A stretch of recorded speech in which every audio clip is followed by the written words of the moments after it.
Asian cup বাছাই পর্বে হংকংয়ের বিপক্ষে জয়ের সম্ভাবনা দেখছেন কোচ হাভিয়ের কাব্রেরা। ইনজুরির সংখ্যা কিছুটা চাপে রেখেছে বাংলাদেশকে। হোম কন্ডিশন এবং গ্যালারির সমর্থন নিয়ে সর্বোচ্চ দিতে মুখিয়ে ফরওয়ার্ড রাকিব হাসান। হামজা সমিত আসার পর বুধবার থেকে শুরু হবে হংকং বধের মূল পরিকল্পনা। হংকং ম্যাচের আগে ইনজুরির শঙ্কা, পায়ের ব্যথায় এরই মধ্যে বাদ পড়েছেন ইব্রাহিম ও সুমন রেজা। অনুশীলনে ফিরেছেন তারেক কাজী ও আলামিন। তপুকে নিয়েও আশাবাদী কোচ। দ্বিতীয় সপ্তাহের অনুশীলন পর্ব শুরু করছি। প্রস্তুতির আবহ নিয়ে আমি সন্তুষ্ট। এখনো 4টি সেশন বাকি, সব ঠিকঠাক চলছে।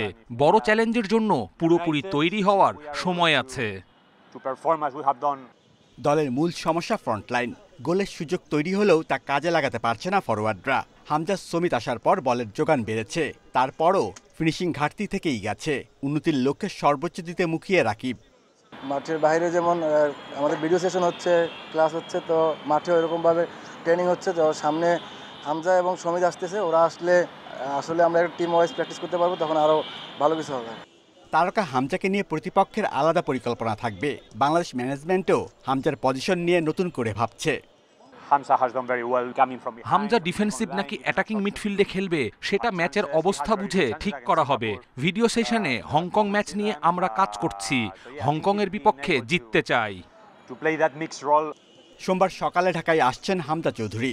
বিকেলে মাঠের অনুশীলনে দেখা যাবে তাকে। সমিত আসবেন পরদিন বিকেলে। পুরো স্কোয়াড নিয়ে অনুশীলন হবে বুধবার, ম্যাচের আগের দিন। Shamim Ahmed, independent news, Dhaka.